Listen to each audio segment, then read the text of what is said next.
Go! Oh, good God. Hi, hello, my name is Ollie Bliss and this is my channel Book Drawer. For those who don't know, I enjoy looking at queer fiction and occasionally I create images out of it, but today I am with the wonderful Simon Savidge of Savidge Reads, and we are on our second Queer Quarterly. We are. Can you believe it? Our second one already. And we are actually doing it. We're halfway through a year's worth. We're doing so well. We are. And today, over on my side, we are talking about Nightwood by Djuna Barnes, and over on your side We'll be talking about some lesser known queer classics that either we have read or want to read, partly because we're not very good at communicating, because mine are ones I want to read and none of the ones that he's read bar one. Kind of initial gut feeling though, did you enjoy? No, I hated it. Did you? See, No, I didn't hate it, actually, that's not fair. I'm really conflicted about this book, because on the one hand I really hated it, because I really hated one character with a passion. And on the other hand, one of the characters in it is one of my most recent favourite characters in fiction. Okay, right. So that's a really complicated place to be in. As a book, I think it's pretty poor, but I did really like one of the characters. What are your thoughts? Well, it's interesting the use of poor, like in terms of a quality, because I loved aspects of it, and I loved the way it made me feel. But equally, I was incredibly frustrated with it. I found it very frustrating. I mean, the amount of times I was messaging you going, I have read this section like 4 or 5 times. Bless him, Ollie was messaging me like, Simon, have you started it yet? Because I really think you might want to give it some time. And I have to say, in its defence, I did read it in 4 hours on a Sunday morning. Well, then I wonder the depth of your reading with it. Towards the end, less so, I will be frank about that. But we can talk about that more as we go on, because there's something, and that was where my big issue with part of it was, it's very repetitive. For such a small, tiny book, it's bloody repetitive. Because it tries to really deeply take you somewhere, and you do have to kind of sit with some of the themes that it's talking about, and that you are kind of ruminating in a feeling or a sense for a while. Yeah. And that's why you are led to a place where it just really wants to make sure like you are in it. And you're feeling it. I didn't feel that at all. Like, I got so confused at the beginning about whether we were in Berlin, Paris, wherever the hell we were. Because, America. Because, like, I don't like to read the blurb of a book if I can help it, because I want to discover the book as I go. However, I did, and one of the things that kind of an alarm bell rang with this book for me, because it has a similar setting to another sort of modern classic LGBTQI. I get so confused with that. Anyway, another queer book, another queer classic, modern classic, and I actually think I might have a problem with books written at that time in general, so I think that's a me thing. I don't really care about the 1920s, there's something about it, there's something between for me. Oh, I'm sorry. Like 1910, or sort of the end of the Victorian era and then the fizzle out, there's something really interesting between the wars, but just before World War I and World War I, and then World War II, don't give a monkeys about. There's something really, whereas I do like the little pocket in the middle because I think it's a really weird time in history. But for me, this, I just kind of kept thinking, I don't think it's aged particularly well. And my big problem was Dr. Matthew. Oh really? See, I loved him. I hated. Every time he started speaking, and boy does he speak. Oh my God.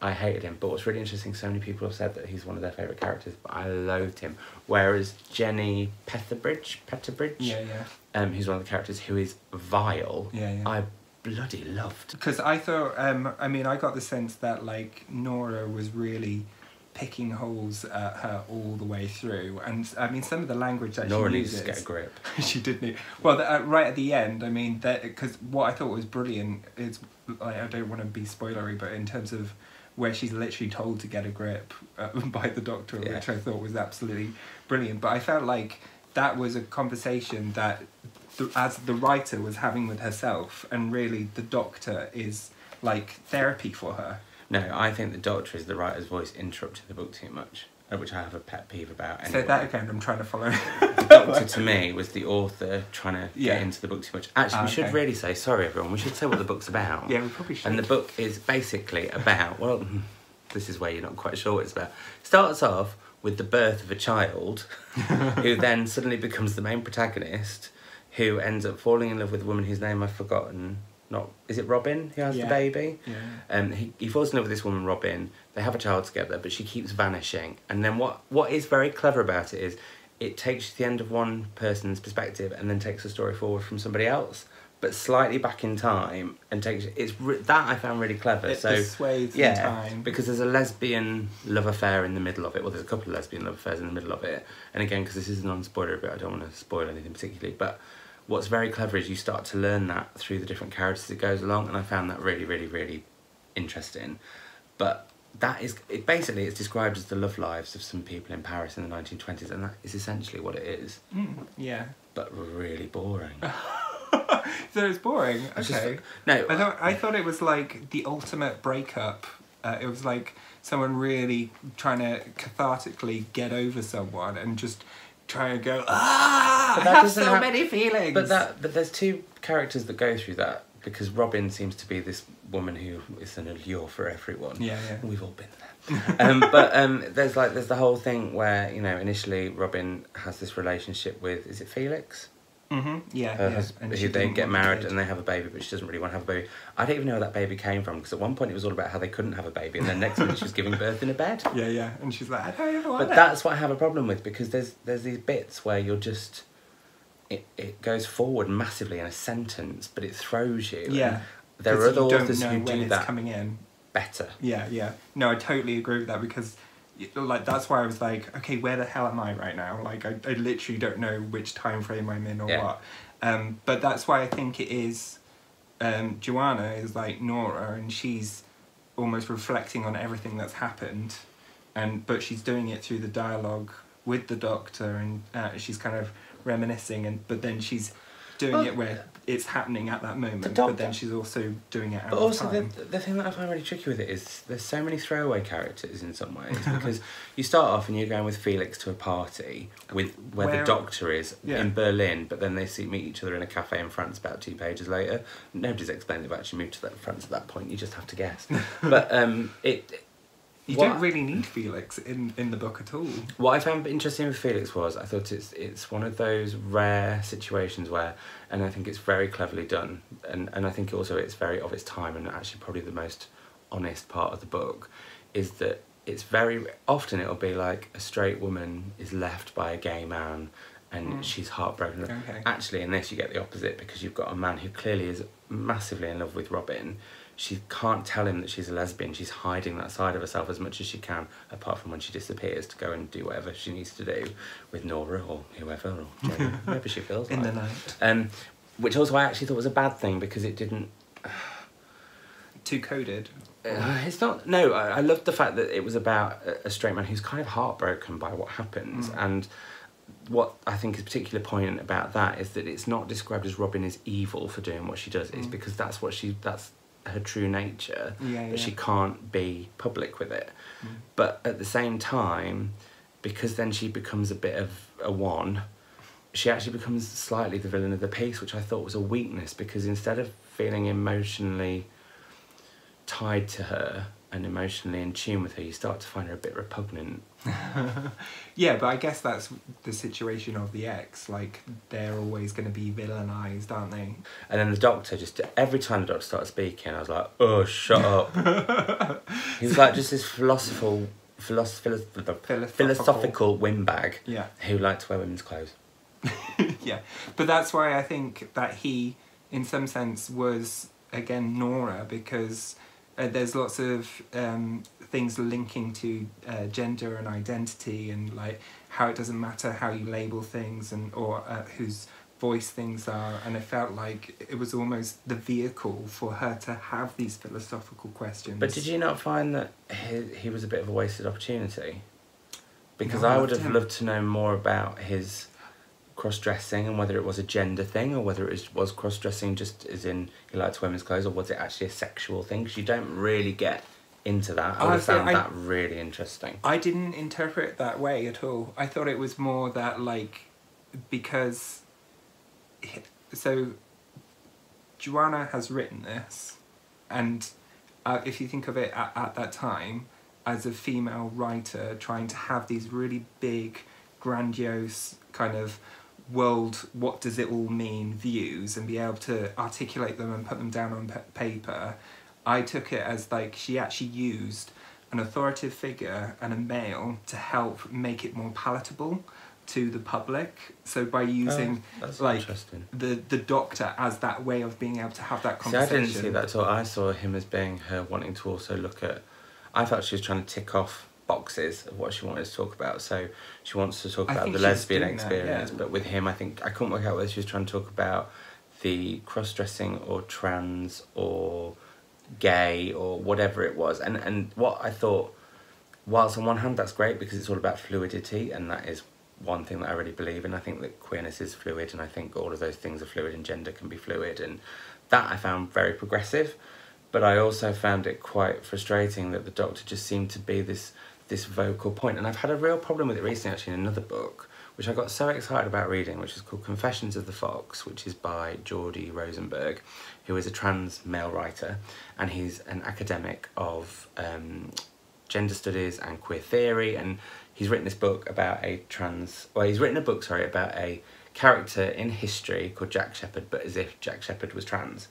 And the idea behind it is brilliant. However, through footnotes, which initially are like all the different ways that you can describe a vagina Okay. in Victorian speak, which is really titillating and funny. And then these amazing facts about, you know, how they would have done, because I think there are instances of people having operations at the time, and he looks at that, brilliant. But then slowly but surely the footnotes become about this doctor who is annotating this historical account, but actually the footnotes end up being like 2 pages long about a date he went on. And for me, it's too much of the author, who happened to be exactly the same character as the Doctor in the book, inserting themselves so hard into a book, which sounds a bit dirty, that it kind of breaks it. And I felt with the Doctor, that was Joanna Barnes basically saying, this is my thought, this is my thought, this is my thought, this is my...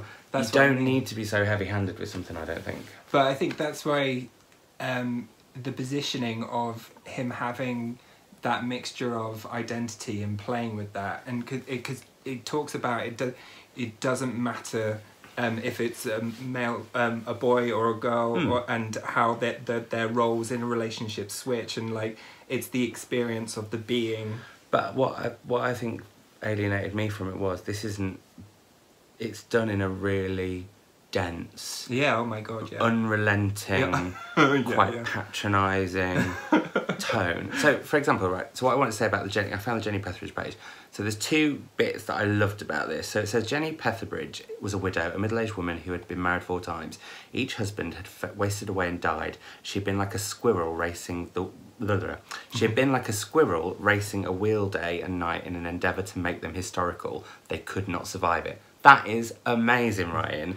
As is, she had a fancy for tiny ivory or jade elephants. She said they were luck. She left a trail of tiny elephants wherever she went, and she went hurriedly and gasping. Beautiful writing. The imagery creates a character with so little effort. Yeah. And then you get, oh, the Doctor's having a chat.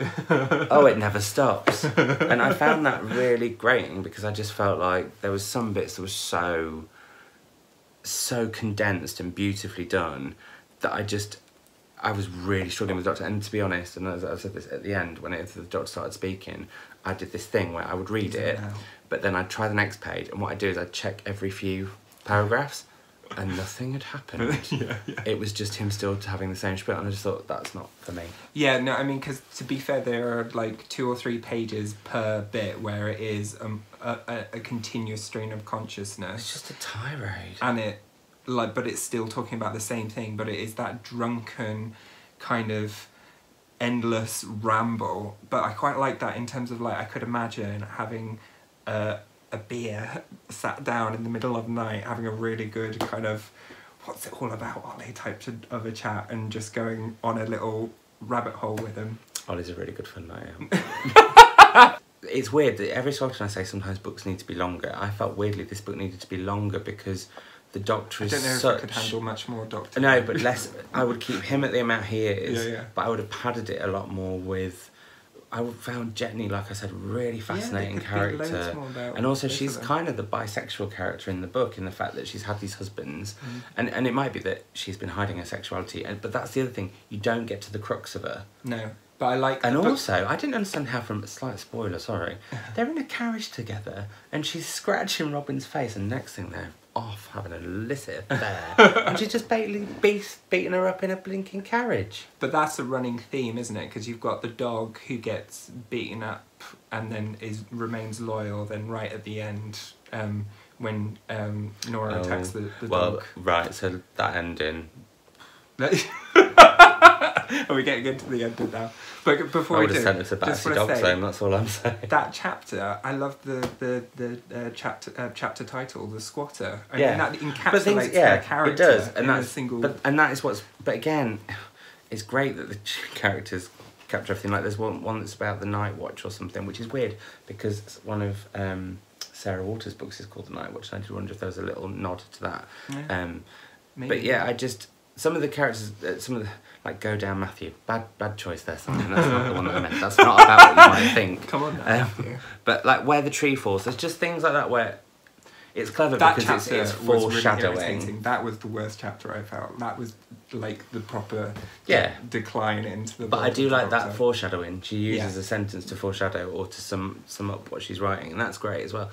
But in terms of not knowing enough about Jenny, I think that's because if you think if Nora is Joanna and... But why does one of the characters have to be the author?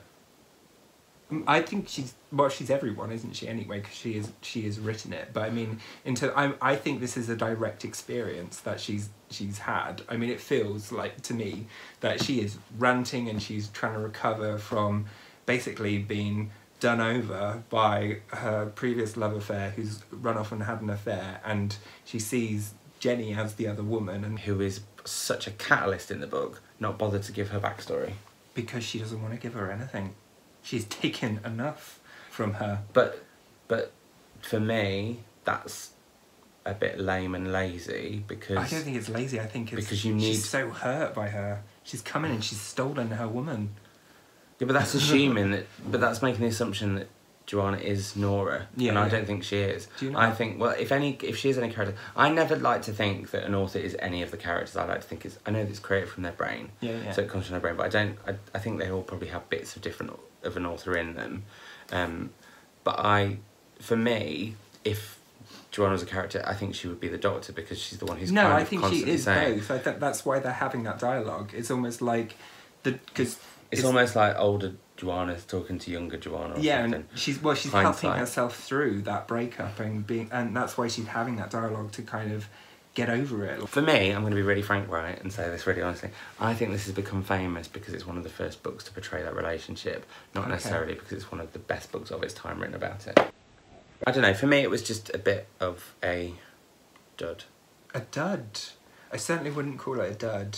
I would. I am. I think because I definitely want to return and reread it with a bit of a distance.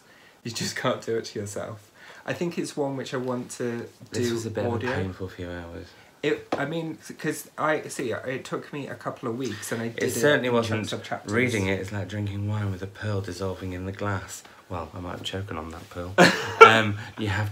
You've taken in more than you know, and it will go on doing its work from now on. A part of you is pearl-lined. No, Jeanette Winterson. Let's not be silly about it. I know you really agree with that. Jeanette Winterson. My entire body might not be pearl-lined, but my heart might be, and parts of my body, but not all of it. I don't want to know all about that. It's not appropriate. Because there's so much depth in some of the bits where they're talking about like who they are as people and what they trying to want to get out of life, and this attachment to the nightlife and being this other side of themselves, which I really got into. Did you not tap into any of that? No, I didn't feel like, and it was one thing that I was looking for as a theme. I was thinking, right, is this about people at night versus people during the day?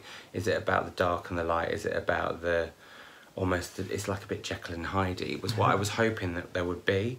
and I just I didn't get any depth with it. Did you not get, like, because I just got... That is what I got from that. I just got philosophical bash. This is what I think, this is what I think, this is what I think. Which I'm sure it is time, actually. And there is, with my edition, I don't know if you've got the same thing, we've got a note at the back. No. A letter about why they decided to publish it. Oh, wow. And that I got because at the time it would have been so different. And that's where it is probably very harsh of me to really judge this book, because in the way that I am, because I'm judging it as a modern reader. But I can't really judge it any other way. I don't think I would have experienced the things that I felt that I did, because I did it in slower chunks, and also some of the bits which were in French I actually Googled and translated. I just go, I can't bother to explain, I'm not looking up. But some of those phrases were really, like, key and important, and that's why I was like, you're gonna need some time and not to rush through it, because I get this. I didn't rush through it still, because, like, for me, because of my reading speed, that was like that's a normal 4 odd hours was actually quite slow for a book this size, because it is only like 130 pages. But I admit, towards the end with him, I was skimming a bit, because when I was doing the test of is anything gonna have happened, but we're talking like the last 20 pages, because that's when it gets really flipping. Yeah. So. Oh, I love the rant though, when he was really like... see, I hated it. Did you? Yeah, I hated it. That was like a crescendo for me. I couldn't be doing this whole thing of 1 minute he's like, oh yeah, Nora, totally feel for you, and the next minute, Nora, you're useless and stupid and get a grip. But I was just like, you should have said that at the beginning, done us all a favour. Yeah, but I think that's her tension with her, like, I need to feel these things, I need to express these things, I need to have time with them, and then she knows she's dwelling, it's useless, like, she's actually wasting her life on it, and that she has to put it down, and she has to get rid of it and let go of it, but she can only do that once she's spouted 150 odd pages of gumph to get it out of her system. No, but I'm not here to be someone's therapist. Oh, actually, we have been ranting. We have for far too long. We'd love to know what you think. Are you on Team Simon? There doesn't need to be a team. There does not. But no, I'd be really interested to see, because I think this is going to be a book that really divides people. I don't think there's anybody who's going to read it and go, it was alright. Yeah. Yeah. I think you're either going to find it. Yeah. Like, I know so many people who commented when they saw that I'd read it and finished it, who were like, oh, that book made me want to be a writer, which I never think, no, I don't want to read your books. It's actually a perfect kind of book group book. Definitely. Because it's really nice. If sure, we were both just like going, yeah, we really enjoyed it. Yeah. And whereas at least it's quite nice that we've had a decent debate about it. Yeah. Which we're hoping to do on the next book. However, we don't know what the next book is going to be, because we have 3 choices that I now need to run and go and get. What we want to do is, we've got 3 choices of the potential next queer quarterly read, and we would like you to choose one of them. So, not going to go into details about them too much because we haven't got the time, but Leah on the Offbeat by Becky Albertalli, which is a sort of follow-on novel, but I think also slightly runs alongside. Okay. Love Simon, or Simon versus the Homo sapiens agenda, and looks at bisexuality, which is very interesting. Then we have The 7 Husbands of Evelyn Hugo, which is also about a actress who's been keeping her bisexuality secret, even though it's quite known in Hollywood. Sounds quite, what's the word? Rompy? Scandalous. A bit rompy. I think this could be quite, you know, like when the books are really, really well written, but slightly sort of gossipy. I think that's what that's going to be like. Yeah. Not that I'm showing favourites. And then this one, which sadly I don't have the cover, which is an absolute romp, racy sensation. And this is As Meat Loves Salt, which might be one of the best titles of a book ever, by Maria McGann. And this is a historical chunkster. It's deceptively, it's actually really Maybe you should do the comparison between them. Well, no, because the writing is different sizes and all sorts. But this is a historical novel about a man, I think it's in the Civil War? Yeah, Civil War. Just looked on the back. And it's about a man who marries this woman and then falls in love with another man and goes off to London to try and make his fortune, but ends up in all sorts of trouble.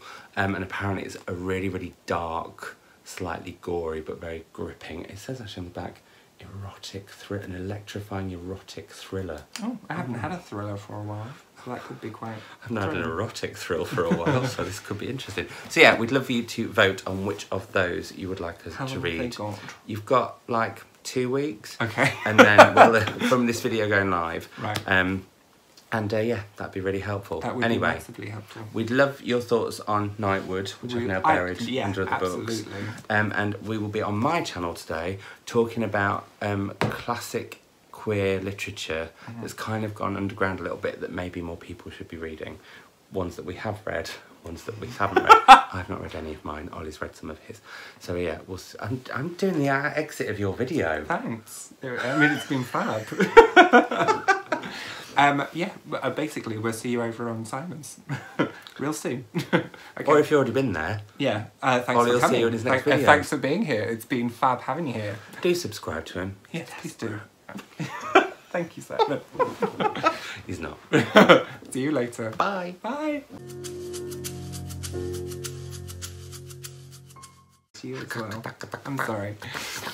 I realised I had dreadful tit sweat in one of my videos the other day, so I had to zoom really in, like it's the closest I've been to the camera in quite... But there are bits in here, even in this room, which I bet you would go, do you remember buying that together, or throwing it at his head when you've had an argument, you know. He's not allowed in this room. Oh, I see, okay. Well, I feel very privileged. Yeah. Oh, no, he is, but he's come in to do a video. Okay. He's like allowed in under certain... Anyway, nobody cares about Wow. him. Well, no, but what, it's not... I think for me, with it. Well, could she not have done what Daphne du Maurier did and write a book like Rebecca? Well, maybe if she had or write had a book like what's the other one? conversation My with Cousin Rachel, maybe. Something with a bit of post. Joanna Barnes. Yeah. But yeah, but I'm glad I've read it. I mean, because it also. I was glad to finish it. Yes. Like I have things to say, and then I ended up going on a little soul journey with her. I had plenty to say without going on my soul journey.